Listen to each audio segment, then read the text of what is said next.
In February, 16 indictments were handed down from the Office of Special Prosecutor Robert Mueller.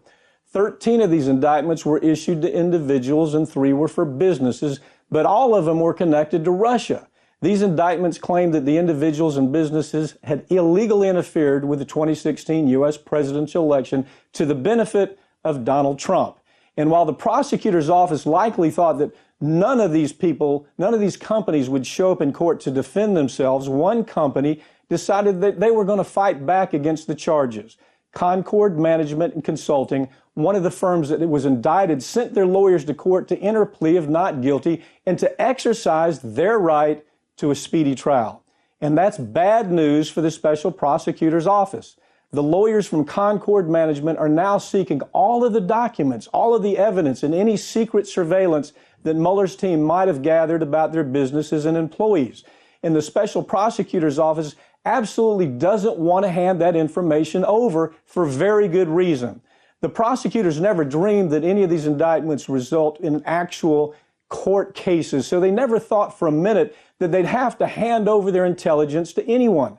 This is a smart legal move on the part of Concord Management, and hopefully these other firms will follow suit. If Mueller's team is confident that their evidence that is going to show anything, they should have no problem handing it over. But if they're committing crimes and they're doing things wrong about the way that they're handling this, then they do have a problem. If they have something to hide, they need to be very concerned about the future of this investigation and the indictments that they're handing out.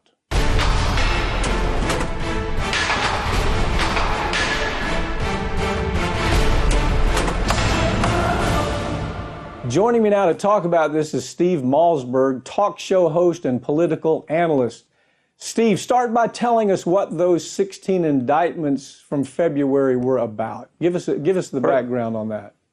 Well, first of all, it's a pleasure to be here. In your introduction, you made so many great points. This was Mueller and company saying, hey, big announcement, indictments, the evil Russians. We have 13 individuals. One of them is very, very close to Putin. We have 3 companies, and they're charged with all kinds of things, including information warfare, conducting information warfare against the United States by taking fake personas out on social media, on internet media, troll farms, all these catchphrases that make it sound very evil, and they would basically there to sow political discontent in the United States. And, big announcement. None of those people involved were in the United States. None of them had any plans to come to the United States. This was going to be a kind of a name and shame, as I guess in the legal profession they like to say, a name and shame indictment where, nobody shows up, but just by implication, you're ruined and you're guilty. Think how smart this is, though, Steve. Here, if you're a defense lawyer, you understand that already Mueller is trying to hold back some of the FBI information, some of the hidden information that everybody's trying to get to.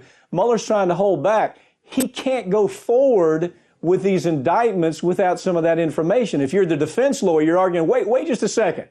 You've charged my client with a crime. And being charged with a crime, he has a right to all of the information.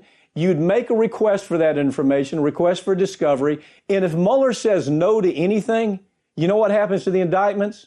They go away. Very clear constitutional right to confront your accusers. And when you ask for that information that Mueller's, that everybody's trying to get to, everybody wants this information.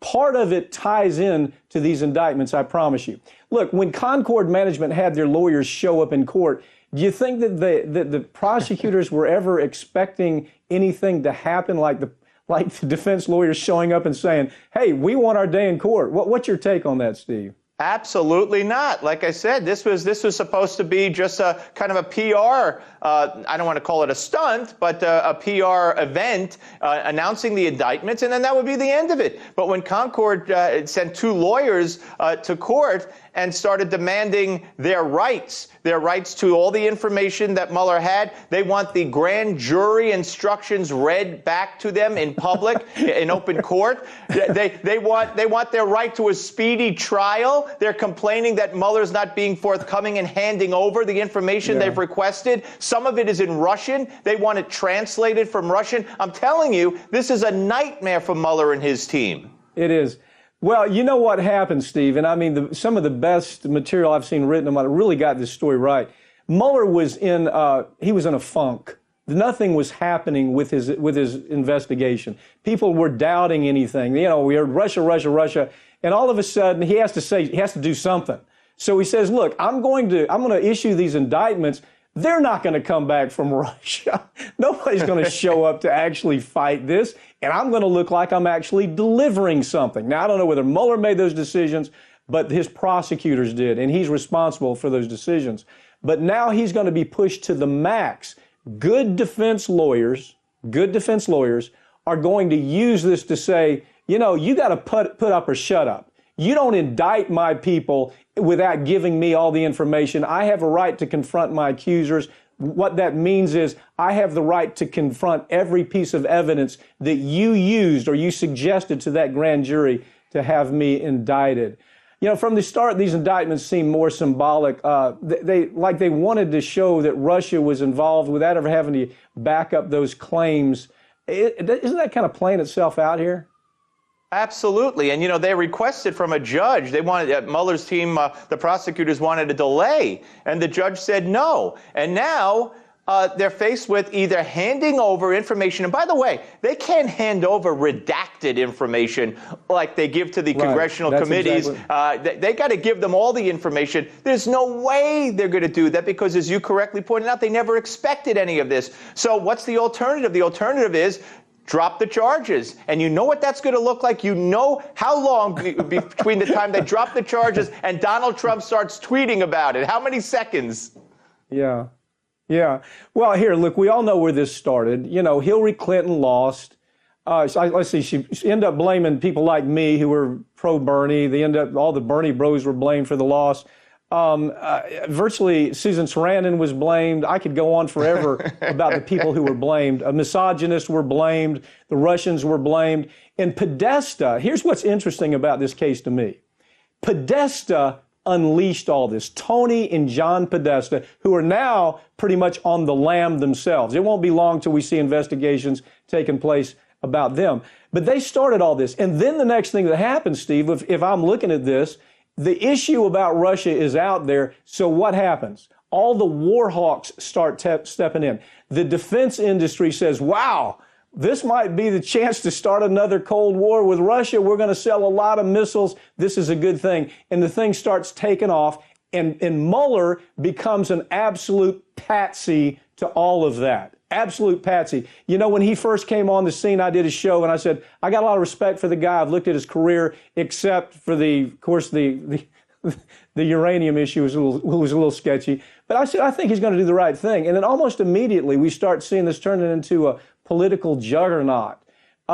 What is your take about where this goes, Steve? I'm interested to know, where does this land? You mean the whole Mueller investigation? Yeah. Where does it go?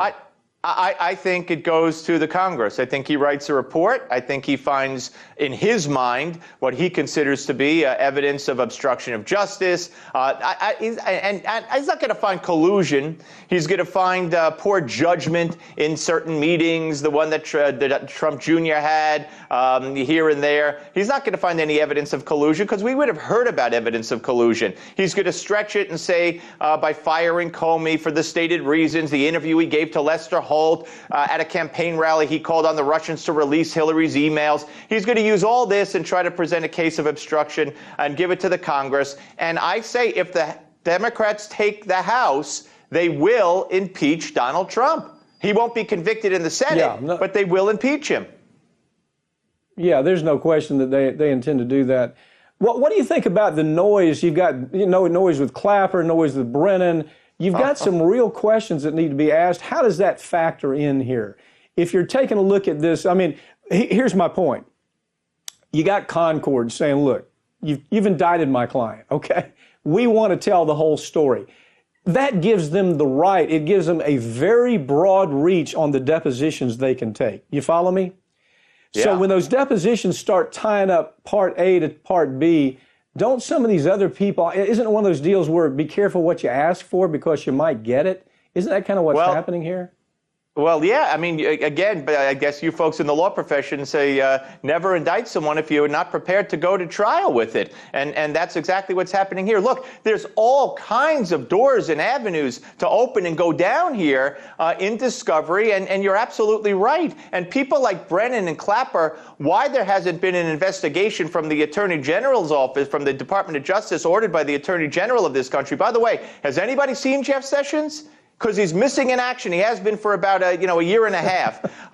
There's so much he needs to do, and I just don't understand why he won't do it. Even this DOJ investigation that they gave to Trump, we'll let the Inspector General look into the alleged spying of the FBI in your campaign. The Inspector General can't subpoena anybody. We need a special prosecutor to look into that. So, but you're right, when it comes to Concord, look, there's no way that the government is going to let these attorneys for Concord go down this road. They will drop the charges and eat it and just take the bad publicity. Let me tell you, it gets really weird. If you're the lawyer representing the GOP, let's see, the GOP, Wikipedia, Trump, all of them been sued. If you're the person representing those folks, imagine the depositions you're going to be able to take in that lawsuit that the DNC filed, and they did it as a fundraiser. Well, we're going to file this case, and we're going to raise a lot of money. Well, A, it wasn't a big money raise, and B, I really don't think that it's going to be the result that they think. Steve, thanks for joining me. Okay, My pleasure. This is a story Thanks for having me. More interesting as time. Yeah. Bye-bye.